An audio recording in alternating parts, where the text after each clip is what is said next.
Hello, नमस्कार, Radhe Radhe, good morning मेरे प्यारे साथियों। आप सभी का आपके अपने यूट्यूब चैनल BS पॉलिटी जीकेटेक में मैं विशेष पदाधिकारी एक बार फिर से हार्दिक स्वागत करता हूँ।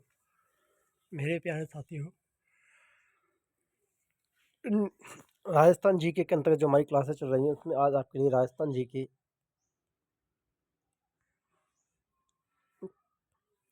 में राणा हम्बीर और अलाउद्दीन खिलजी राजस्थान इतिहास के अंतर्गत हम पढ़ने वाले हैं। अलाउद्दीन खिलजी के द्वारा जो रणथंभौर अभियान किया था उसको यहाँ पर हम कवर करेंगे, क्योंकि एक इम्पोर्टेंट फैक्ट है। यहाँ से आपको हमेशा क्वेश्चन देखने को मिलता है, तो एक भी क्वेश्चन आपका यहाँ से बाहर नहीं होने वाला है। अलाउद्दीन खिलजी के रणथंभौर अभियान में इतिहासकार अमीर खुसरो उनके साथ थे। उन्होंने इस अभियान में आंखों देखा वर्णन अपनी रचना खजानुल फतूह में किया। मोस्ट इंपोर्टेंट है, ध्यान रखना है आपको। तो अब क्योंकि आप जो क्वेश्चन बनने लगे हैं वो कथनों के आधार पर ही क्वेश्चन बनते हैं, तो ध्यान रखना। रणथंभौर अभियान के समय अलाउद्दीन खिलजी का इतिहासकार कौन साथ में था? अमीर खुसरो। उसने अपनी इस अभियान का जो वर्णन है अपनी पुस्तक खजानुल फतूह में किया। अमीर खुसरो जिनका पूरा नाम क्या था, तो ये आपको ध्यान रखना, अबुल हसन यमीन उद्दीन खुसरो था। मोस्ट इंपोर्टेंट है कि अमीर खुसरो का पूरा नाम क्या था? अबुल हसन यमीन उद्दीन खुसरो एक महान कवि, विद्वान, संगीतकार, सूफी संत थे। उन्हें भारत का तोता यानी तूतीय हिंद भी कहा जाता है। अमीर खुसरो को भारत का तोता यानी तूतीय हिंद के नाम से जाना जाता है। उन्होंने भारतीय शास्त्रीय संगीत साहित्य में महत्वपूर्ण योगदान दिया, जिसमें कव्वाली, तराना, ख्याल जैसी शैलियों का विकास शामिल है। खुसरो अलाउद्दीन खिलजी सहित कई सुल्तानों के दरबारी कवि और इतिहासकार रहे।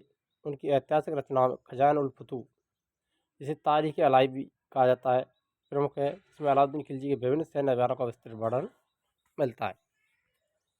रणथंभौर अभियान की बात करें तो पृष्ठभूमि तत्कालीन रणथंभौर के शासक हम्बीर देव चौहान और दिल्ली के सल्तनत के सुल्तान अलाउद्दीन खिलजी के बीच तनाव था।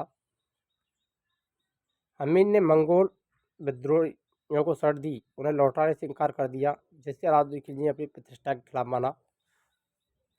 ये मुख्य कारण था अलाउद्दीन खिलजी पर रणथंभौर आक्रमण का, कि हम्बीर देव ने उसके विद्रोहियों को शरण दी थी।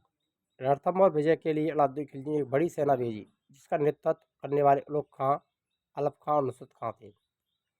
मोस्ट इंपोर्टेंट है तीनों ही नाम। रणथंभौर अभियान के समय अलाउद्दीन खिलजी ने किन किन को भेजा? उलुग खां, अलफ खां और नुसरत खां। प्रारंभिक चरण में इस सेना ने रणथंभौर दुर्ग की कुंजी कहे जाने वाले जायन दुर्ग पर अधिकार किया। तो सबसे पहले किस पर अधिकार किया था? जायन के दुर्ग पर।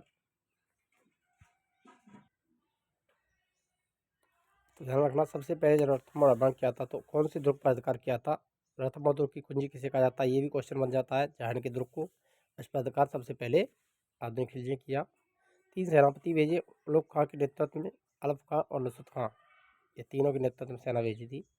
हम्बीर ने अपने सेनापति, हम्बीर देव के सेनापति की बात करें तो भीम सिंह और धर्म सिंह को शत्रु का मुकाबला करने के लिए भेजा। इस युद्ध में हम्बीर की विजय हुई, लेकिन लौटते समय भीम सिंह अलफ खां के हमले में मारा गया। ध्यान रखना। तो इसमें कौन जीता था? तो भीम सिंह की हत्या हो जाती है, धर्म सिंह की हत्या नहीं होती। अलफ खां के द्वारा जो हमला किया गया था उसमें भीम सिंह मारा जाता है, हम्बीर के सेनापतियों में से। इसके बाद अलाउद्दीन खिलजी दोबारा उलुग खां और नुसरत खां के नेतृत्व में सेना को भेजता है, जिसमें नुसरत खां की मृत्यु होती है।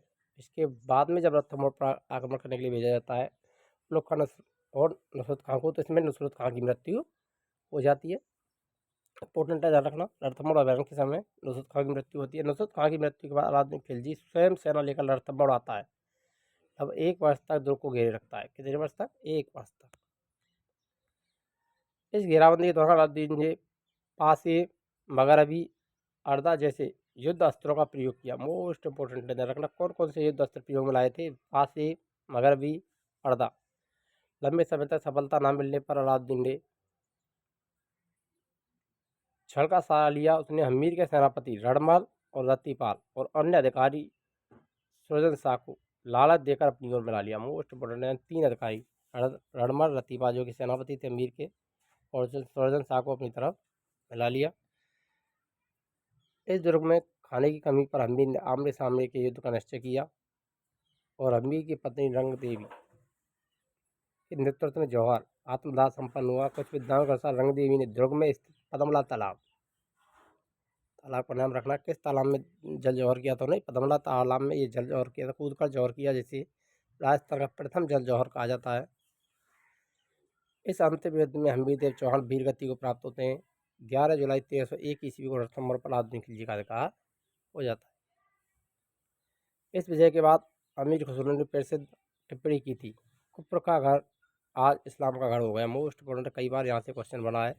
ये टिप्पणी किसने की थी? तो अमीर खुसरो ने की थी कि कुप्र का गढ़ आज इस्लाम का गढ़ हो गया। ये रणथंभौर दुर्ग के बारे में कहा था अमीर खुसरो ने। हम्बीरदेव चौहान का शासनकाल और उनकी विरासत को भी उल्लेखनीय है। हम्बीर ने अपने पिता जय सिंह के 32 वर्षों के शासन की स्मृति में रणथंभौर दुर्ग में 32 खम्भों की छतरी बनवाई, जिसे न्याय की छतरी कहते हैं। उन्होंने अपनी पुत्री पद्मला के नाम पर पद्मला तालाब का निर्माण भी करवाया। हम्बीर के दरबार में विजयादित्य नाम के कवि रहते थे। मोस्ट इम्पोर्टेंट है, विजयादित्य किसके दरबार में रहते थे? हम्बीर के।